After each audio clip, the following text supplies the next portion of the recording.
When most people think of Bible prophecy, they imagine a lot of talk about the end of the world or the return of Christ. To be sure, those are recurring themes in the Bible, but the most common role of a prophet is just to speak uncomfortable truths to God's people, whether it be the churches or the children of Israel in the Old Testament. John the Baptist was, for example, the greatest prophet in the Bible up until Jesus arrived. But he is neither known for doing anything miraculous nor for making predictions, apart from his announcement that the Messiah had arrived. Jesus said that the weakest person in the kingdom would need to be a better prophet than John, who was mostly known for his willingness to speak the truth to powerful leaders at the expense of his own life in the end, and for his extremely rough lifestyle, wearing animal skins and eating things like grasshoppers just to stay alive. This should be a comfort to those of us who are preparing to live outside the system when the mark of the beast comes in, and for those of us who have been condemned by just about every church that has come into contact with us. What prophets have said to the people of God has almost always been unpopular, especially amongst the religious hierarchy.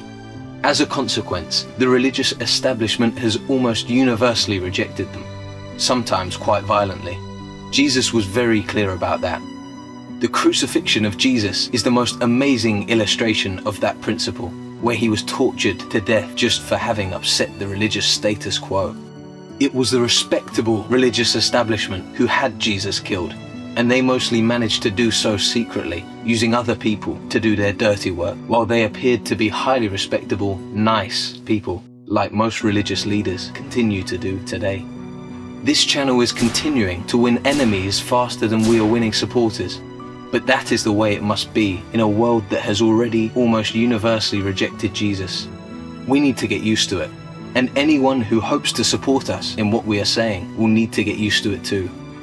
The gospel of the kingdom of heaven must be preached in all the world before Jesus returns, and we pretty much need to start from scratch, given that the gospel that has mostly gone out into the world is just the truncated gospel with the teachings of Jesus left out.